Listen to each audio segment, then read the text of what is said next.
O Lord of hosts, be with us, for we have none other help in times of adversity but Thee.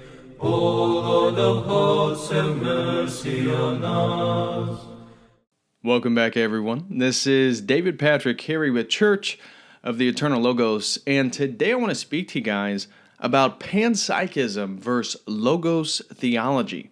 And so it sort of dawned on me that I kind of blew it in my previous video on the top 5 New Age spiritual inversions of Christian theology. Of course, we're talking about Eastern Orthodox Christian theology, that I didn't include the panpsychic, hermetic spiritual yearnings present within the New Age worldview.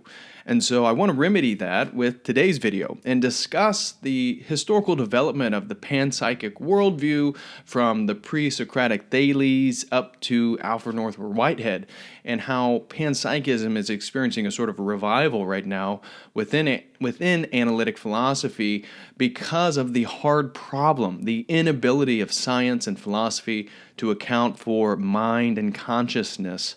So that's what I want to do, is just talk about panpsychism a bit. And the thesis, the point, is to argue that logos theology, the theology of the logos, logoi, and the anthropology of the nous within the individual, really resolves a lot of the problems that come up and arise within the panpsychic worldview, whether you're talking about Hermeticism or Neoplatonism or modern philosophical theories. And so that's what I'm going to be discussing, is panpsychism, all in relation to the logos, logoi, and the anthropology of the nous. So what is that? Well, as you've heard me say in multiple videos, it's the idea that the logos is the divine mind of God. It is the second person of the Godhead, of the Trinity. And what we would call transcendentals, what we would describe as the uncreated energies, universals, are experienced by the individual, by humanity, through the nous. That is our capacity to recognize God, to perceive universals, to conceptualize a lot of these mental transcendentals, right? So we're talking about truth, we're talking about laws of logic, we're talking about number theory, we're talking about all these things that you can't really touch, but we all take for granted as sort of the metaphysical framework of our paradigms, of our worldviews that we never really articulate explicitly, but take for granted. And really how logos-logoi distinction is right. It's correct. It really solves a lot of this stuff. So that's the main argument in this video. And I just want to talk about panpsychism and give you guys a bit of a historical development. So for those of you who aren't aware, what is panpsychism? Well, it believes that mentality or mentalism is ubiquitous, and it's sort of the fundamental building blocks of the universe. It is fundamental to nature, to reality. And as Orthodox, we would say, yeah, that's correct. But, of course, our understanding of that being the logos and our experience is only through the uncreated energies of the logoi by having a nous. That's not going to be present in modern philosophy or even the other kind of panpsychic worldviews. But that's what we would agree, that this is moving in the right direction, because, as I've mentioned, any sort of atheistic worldview, any sort of materialistic physicalism can't even account for transcendentals. It can't even account for logic. It can't even account for truth. These are, to say something's true is a sort of metaphysical statement in and of itself. So when you adopt a atheistic or materialistic worldview, you have no metaphysics, really. So the panpsychic worldview, though, is ancient. I mean, this is present within both Eastern and Western worldviews, traditions, philosophies, and we would say that it's necessary that these transcendentals, these universals, have to be rooted in sort of a cosmic, a sort of universal or a divine mind, and that we are participating in those attributes through our own mental capabilities. So the reason why it sort of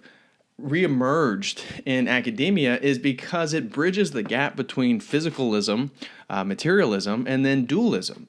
Sort of Cartesian dualism, that there's the mind and the body, or mind and matter, and these are two separate things. And so the panpsychic worldview kind of is a nice meeting point in the middle. And so this is why it's been kind of re-emerging as a very common argued philosophical worldview. And somebody like Thomas Nagel in his books is probably going to resonate with some of you guys. So the first person who really gets the ball rolling in sort of a panpsychic worldview in regards to Western philosophy is Thales, the Pre-Socratic, and he lived from 624 to 545. And he argued that things that move have minds. And so he was attributing things to magnetism, magnets, the ocean, various natural phenomenon must have a mind because they move. And so the process of movement, the action of movement, therefore indicated the presence of a mind. This was Thales. And of course, this is going to eventually move into Plato, and we're talking about basically 100 years later. And 424 to 347 is the time frame of Plato, and this is where we get the divine mind, right? Again, articulated as the Logos. And I've discussed this in my development of Logos Theology series, that Plato, though the Logos was demiurgic, it was created by a deity, the deity is eternal, creation is eternal.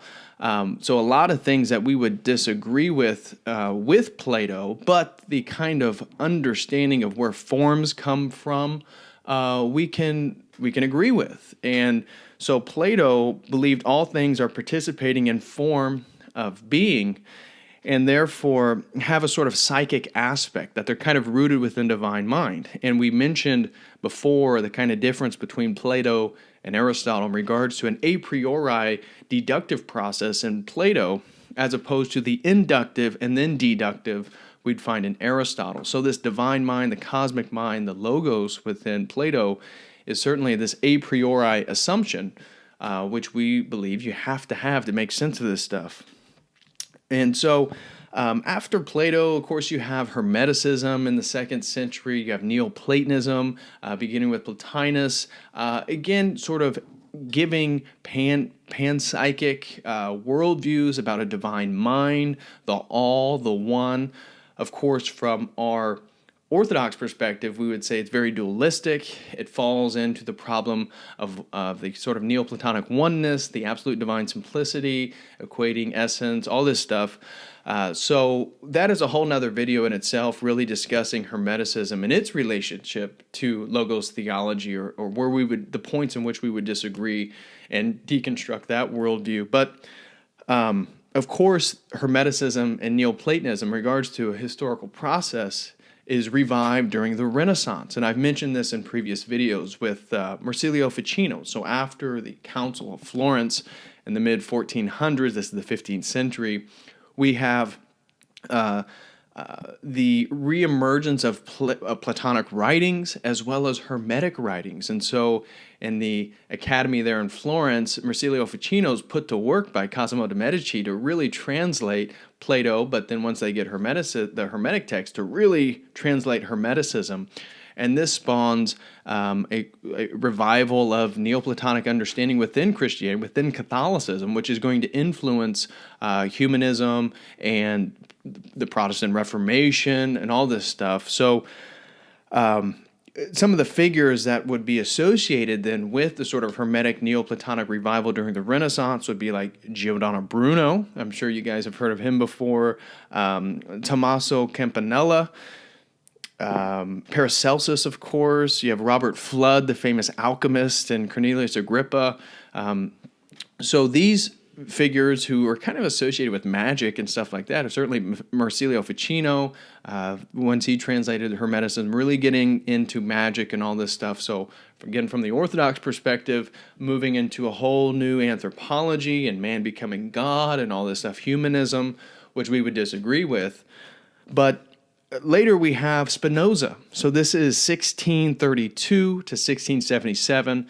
And Spinoza kind of posits a sort of panpsychic worldview in that all things are found in the mind of God, or nothing that exists is not found in the mind of God. It's a kind of a negative way to put it.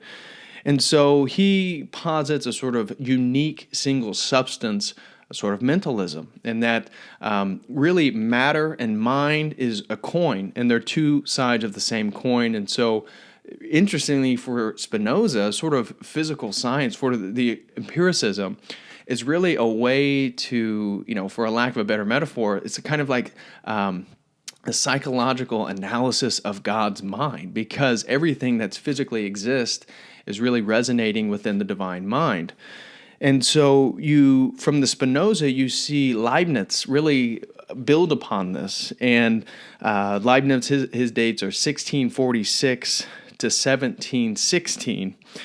And he basically has a very similar schematics to Spinoza with his theory of the monad, but he has monads. So instead of a single unique substance, Leibniz has a multiplicity of substances, and each monad contains the entire information or all the information about the universe.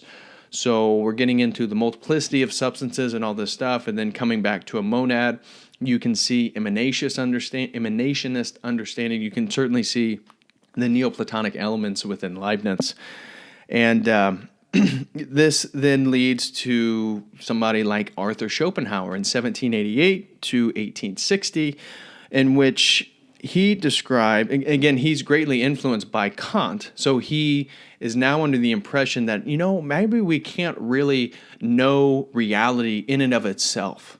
But what can we know? And so for Schopenhauer, he would say, well, what we can know is knowledge of oneself, and what we're aware of is the knowledge of one's will.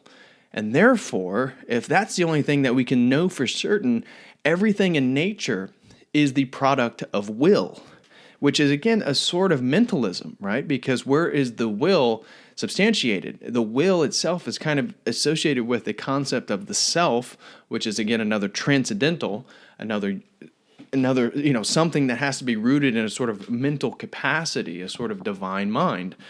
So you see Schopenhauer have a sort of mentalistic approach in his philosophy. And so now we're into the 19th century, and you see somebody like Ernest Haeckel, the famous Darwinian philosopher in Germany that really spawns Darwinism in Germany. And he argues for a evolutionary, Darwinian sort of panpsychism that, he attributed mental capacities to living cells, and that really the process of Darwinian evolution is a mental phenomenon, really. And so he would be situated then in modern philosophy with that micro-psychic worldview, that there's sort of psychic mental capabilities that are building into more and more complex forms, or sort of emergentism. So that is Ernest Haeckel, and he lived from 1834 to 1919. And what's interesting about Haeckel, he created species. He was trying to write basically a tree of life, if you will, and he made up organisms to try to connect the kind of gaps in between the fossil record, the sort of record of the evolution of life, which has been disproven. But his drawings, I'm sure some of you guys have seen the drawings of like various embryos of different species and how they all are very similar. Well, a lot of those were actually written by him, and of course they've been disproven, but they're still present in a lot of textbooks within schools. But anyways, that's a digression. The next person I want to bring to point is William James, the famous American pragmatist and psychologist, right? Well, William James in 1842 to 1910, those are his dates, he also posits a sort of mentalistic, a sort of panpsychic worldview. But I would say, at least from the Orthodox objections to the dialectical problems of the philosophical project of Hellenism, that Hermeticism and Neoplatonism and all these various thinkers I've already mentioned are building upon, I think William James is actually recognizing the sort of problem with the duality, the dialectic, the binary of these worldviews. And so he posits what's called a neutral monism, a sort of fundamental reality that exists that is neither mental nor physical. And you see he's attempting to sort of collapse the dialectic. This is what in Orthodox theology, as an apologist for the Orthodox worldview, this is what we're trying to do, is always collapse these sort of dialectics so we don't have the problem of the one and the many, just like the Logoi solves. So we have James there, and though it's controversial, scholars actually debate how mentalistic, how panpsychic James is, because at times it's very clear. Then at later stages in his life, he makes arguments to refute panpsychism. But in the end, most people would agree that he kind of had a mentalistic conception of the universe and the world. Again, he was a psychologist, so it makes sense.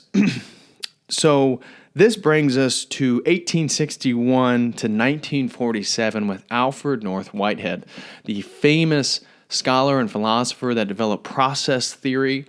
And so for Alfred North Whitehead, events in their ongoing processes of creation and extinction, this is the fundamental nature of reality. As things are, everything's in process, everything's becoming created and then becoming extinct. And those of you, he believed that this process theory is certainly rooted in a sort of mentalistic framework. And so he was really the last major person to really theorize about a panpsychic worldview before all this stuff got pushed aside. And really in the 1950s, 1960s, this is also the time where behaviorism and Skinner is really getting promoted in psychology and stuff like this. So really, analytic philosophy, logical positivism becomes the dominant form of philosophy, and a lot of this panpsychic stuff gets pushed away in favor of more physicalistic, materialistic understandings of the world in philosophy and science. Fast forward basically to the 1970s, 1980s, people are beginning to realize that they're kind of stuck, that materialism really isn't going to allow you to account for consciousness, isn't going to allow you to account for mental capacity. And so then you get into all these different theories about substance dualism and emergentism and all this stuff about theories of mind. And so since then, you've seen a sort of resurgence of the panpsychic worldview. And so I just want to give you kind of, brief discussion on some of the controversies then within modern philosophy in regards to panpsychism. We have the pan-experientialism. This is a debate between pan-experientialism and pan-cognitism. And the difference is, if everything is mental, is it mental because it's having an experience, or is it mental because it can think and have thoughts? And so then there are two schools on this debate. The one that is really winning out is the pan-experientialism. A lot of people don't think that a quark or atoms or kind of minute understandings of matter are actually thinking. They're not really thinking, but the panpsychists are saying, well, they're having an experience. They're having an experience that's unique to the quark or the proton or the electron or whatever it is. So that is certainly a debate right now. And then related to that, the debate is between are things being experiential or things being cognitive and actually thinking. Right now, the school's leaning towards experientialism. And then within that, I mentioned earlier, micropsychism versus cosmopsychism. And so if things are being experienced, where do we begin this process? Is it that smaller things, facts about big things are rooted in smaller things, and so there's sort of this building block process which goes with a sort of evolutionary schematics of one's thinking about the world that way? Or is it large? Is it cosmic? And then things are kind of falling into place from there. Now, from the Eastern Orthodox perspective, we would begin with the sort of, to put ourselves in secular language, which, I know is controversial and maybe I shouldn't do, but we would begin with the sort of cosmic approach because it's the Logos, it's the Trinity, it's God that is eternal, that's outside time, and it's the Logos that creates the world through, the will of the Father moves through the Logos, and the Logos creates the world, and it is the Logoi, all these mental, transcendental, conceptual things that can only be perceived in the mind, that we then participate through our nous with the Logos. So we would agree with more with the sort of cosmopsychism, if you will. But the problem then with the panpsychic worldview is a lot of the people in favor of it are atheistic. So you get back to the same problem of Plato. Where does the mind come from? For us, we have an out. We have a whole cosmology, a whole theology of God and how the energy and the essence are distinct, how this stuff comes about, and how, again, we get out of dualism, we get out of dialectics. But if you're in the modern philosophical, worldview, and you do think it's a sort of cosmic mind, well, how did the mind come about? Because is it eternal? Like Plato posits that then, well, if it's a cosmic mind and therefore maybe the mind is eternal and therefore creation must be eternal. This is kind of the argument of Plato, where modern Big Bang theory, again, I'm not arguing for that, but they would say, no, there's actually a specific beginning point of the universe itself. So you see a contradiction there, and then how does the mind exist? If the mind is synonymous with the universe, did the mind come into existence when at a particular point, for no reason, the whole universe just sprang out of nothingness? That doesn't really make a whole lot of sense. And so I would say one of the fundamental problems of the panpsychic worldview is to account for the psychic universal mind in the first place. Where does it come from? There has to be a God. And because they don't have a God, they really don't have an out there. And so one of the other debates then is what's called the combination problem or the subject summing problem, and that a lot of the modern scholars, they just disagree with panpsychism on the basis that they don't believe that if an atom or a proton or a quark has mental capabilities, has experiential processes, that putting those together builds some bigger form of mind.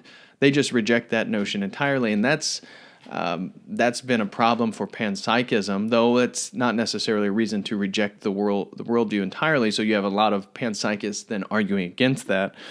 But that kind of brings us to then the modern problem. This is where modern science is. This is where the panpsychic worldview is.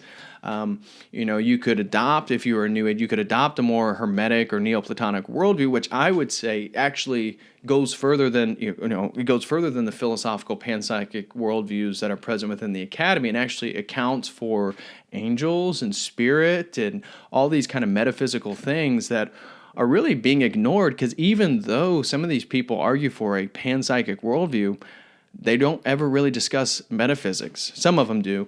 So there's still a lot of problems within this. And so from our view of the Logos and the Logoi, well, shoot, we solve all this stuff, The Logos created this stuff. We have angels, we have spirit, and we have all the transcendentals. We have all the universals, and it's through our nous, it's through our capabilities of having a nous. It's through that apparatus that we're able to perceive this stuff, and all the logoi that are encapsulated within the Logos. And so that really sums up this video that I should have mentioned in my top 5 New Age inversions of Christianity, is that yearning, the same yearning for theosis, the same yearning for divinization, for sanctification in the New Age that we see in apotheosis, that we see in the Luciferian worldviews. I think, again, we see a sort of panpsychic yearning within the New Age worldview, and I should have mentioned this and how that relates to the Logos, Logoi, and nous within Eastern Orthodox theology. So that's really all I have to say in this video. Just wanted to give you guys a rundown on panpsychism and how I see Logos theology, blowing that out of the water, collapsing dialectics, giving an account, and then we don't get stuck in the same place that Plato did, because we have an energy essence distinction.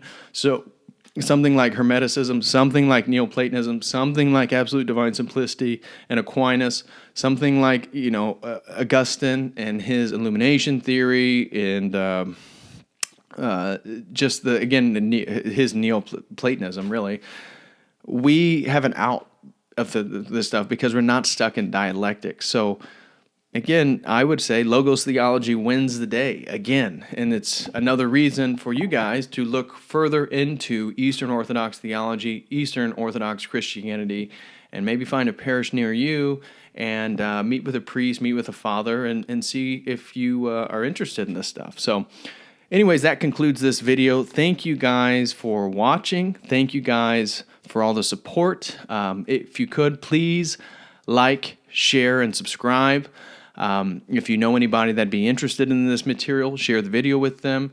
If you could, sharing it is the best way to get more people to see it. But again, thank you guys for all the love and support. And until Monday, and by the way, Monday I'll actually be on Jay Dyer's YouTube channel on Jay's Analysis with Sneck, the French gentleman who's very knowledgeable about the history of the church. So I just want to thank Jay again for inviting me, and we will be doing basically about a 2-hour discussion on Monday evening. So make sure to check that out, and hopefully I'll have a video ready and up and posted on Monday for you guys. So anyways, thanks again for all the love and support, and until next time, as always, God bless.